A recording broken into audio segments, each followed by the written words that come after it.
કેમ છો બધા? મજામાં જશો ને હું પણ મજામાં છું। તો આજે આપણે બનાવવાનો છે ચાનો મસાલો। તો ચાનો મસાલો બનાવવા માટે જો આપણે જાયફળ જોશે। આપણે 2 નંગ જાયફળ લઈ લીધું છે આ રીતનું। એને અધકચરું આપણે 10 થી પહેલાં ભાંગી લેશું। એલચી લઈ લીધી છે, સૂંઠ લઈ લીધી છે, લવિંગ લઈ લીધા છે અને તજ લઈ લીધા છે। તો તજને પણ આપણે આ રીતે નાના નાના ટુકડા કરી લેવાના, પછી આપણે મિક્સર જારમાં પીસવાનો છે। તો ચાનો મસાલો બનાવવો એકદમ સહેલી રીત છે, પણ ટેસ્ટ હોવો જરૂરી છે। તો એનું બધું માપ આ રીતનું હોવું જોઈએ। તો જો તમારે એલચી થોડી વધારે લેવાની છે, જાયફળ આપણે 2 નંગ લેવાના છે, તજ આપણે થોડું લેવાનું છે, એથી ઓછા આપણે લવિંગ લેવાના છે અને સૂંઠ તમારે વધારે હોય તો વધારે પણ ચાલે, પણ અમારા ઘરમાં સૂંઠ બહુ ને બધાને પસંદ નથી એટલે સૂંઠ આપણે ઓછી લીધી છે, એની જગ્યાએ આપણે એલચી વધારે લીધી છે। તમે સૂંઠ પણ વધારે લઈ શકો છો, પણ આપણે સૂંઠ વધારે નથી લીધી। તો આ ચાનો મસાલો એકદમ ખૂબ જ ટેસ્ટી હોય છે, નાનાથી લઈ મોટાને સૌને પસંદ આવે એવો ચાનો મસાલો બને છે। ઘણા ખાલી સૂંઠ નાખીને ચા બનાવે તો પણ ઘણાને ભાવતી ન હોય, ઘણાને એલચીનો સ્વાદ ન ગમતો હોય, તો ઘણાને અલગ અલગ સ્વાદની। તો આ બધાને ખૂબ જ ટેસ્ટી બનાવવા માટે અને દરદરું ઝીણું પીસવા માટે આપણે જોઈશે ખાંડ। તો ખાંડ આપણે અડધો કપ લઈ લીધી છે, વધારે ખાંડ નથી લેવાની, થોડી મીડિયમ ખાંડ લેવાની છે। તો આપણે આ ખાંડ એલચી પીસવામાં નાખવાની છે, તો એલચીનો સરસ બારીક પાવડર થઈ જાય એટલા માટે। તો આ ચાના મસાલાની રેસીપી તમને કેવી લાગે છે ચોક્કસથી કહેજો। તો હાલો આપણે મિક્સર જાર ચાલુ બંધ કરી અને પીસવાનું છે। એક ડીશામાં નથી ફેરવવાનું, નહીંતર આપણો મસાલો તરીએ ઝીણો ભૂકો થઈ જશે અને ઉપર જાડો રહેશે, એટલા માટે આપણે ચાલુ બંધ કરતા જઈશું અને ફેરવતા જઈશું। તો હાલો આપણે મસાલો તૈયાર કરી લઈએ। તો આપણે સૂંઠ અને જાયફળ આ રીતનું અધકચરું ભાંગી અને પછી મિક્સર જારમાં એડ કરશું। તો આને ચાલુ બંધ કરી અને પીસી લઈએ। તો જો આપણે આ રીતે સરસ મજાનો દરદરો મસાલો આપણો થઈ ગયો છે તૈયાર।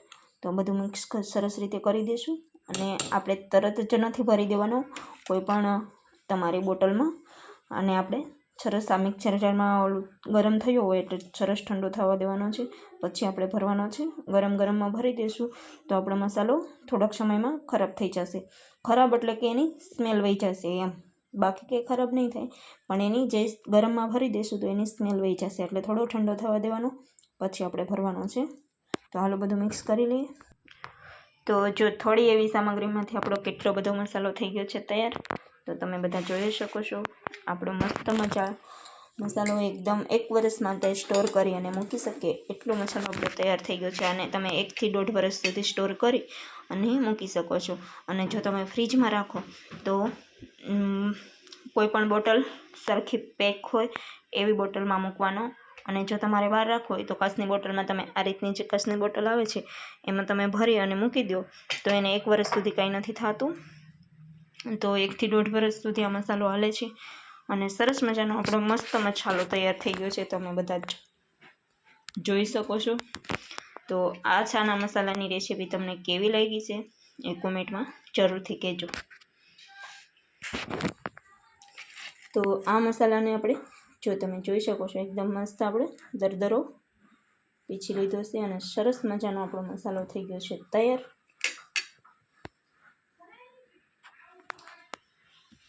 તો આનો આપણે થોડી વાર માટે ઠંડો થવા દેવાનો છે। તો આપણે આને થોડી વાર માટે આ રીતનો ખુલ્લો કરી દઈશું, એટલે સરસ મજાનો ઠરી પણ જાય અને આપણો મસ્ત મસાલો મિક્સ પણ થઈ જાય। તો જો આ રીતે આપણે એને કોઈ પણ પ્લેટમાં તમે થોડી વાર માટે, અત્યારે શિયાળો છે એટલે રૂમમાં પણ આપણે ઠંડી હોય તો આપણે તરત ઠંડો થઈ જશે। તો અત્યારે આપણે જો આ રીતના થોડું ખુલ્લો કરી અને મૂકી દઈશું। અને આ મસાલો ખાલી આપણે 4 થી 5 રકાબી ચા બનાવતા હોય ને એમાં એટલો જ નાખવો પડે છે, એટલો નાખીને તો પણ બધાના દિલ ખુશ થઈ જાય એવી ચા બનીને તૈયાર થાય છે। તો તમારે આ મસાલો બનાવો તો ચોક્કસથી ક્યાંક બધા મસાલા જે તમે રેડીમેડ લેતા હોય ચમચી ભરીને નાખી દેતા હોય એ રીતનો નથી નાખવાનો। આ મસાલાને ખાલી એટલો જ નાખવાનો છે, એટલો નાખશો ને તો પણ ચાનો સ્વાદ 100 ગણો વધી જશે। ન પીતા હોય એ પણ ચા પીવા મળશે। તો સરસ મજાની ચા, અને આ મસાલો તમે દૂધ બનાવો કે ચા બનાવો કે કોફી બનાવો, તમે ગમે એમાં યુઝ કરી શકો છો. પછી એ છે. અને તમે ક્યારેક મીઠાઈ બનાવતા હોય, મોહનથાળ કે લાડુ, તો એમાં તમારે એડ કરવો હોય તો પણ આ કરી શકો છો. પણ આમાં લવિંગનો સ્વાદ છે એટલા માટે તમારે મીઠાઈમાં યુઝ કરવો હોય તો થોડો યુઝ કરવાનો છે, વધારે નથી યુઝ કરવાનો. જોકે મીઠાઈમાં આનો સ્વાદ ખૂબ જ ટેસ્ટી આવે છે. હું તો મીઠાઈમાં પણ ક્યારેક ઉપયોગ કરું છું, પણ બધી મીઠાઈમાં નહીં, અમુક મોહનથાળ જેવી વસ્તુ હોય એમાં જ આપણે ઉપયોગ કરીએ છીએ. અને આપણે ઘઉંના લાડુમાં ન નાખી શકીએ, પણ જે ચણાના લોટના લાહા લાડવા બનાવીએ એમાં તમે એડ કરી શકો છો.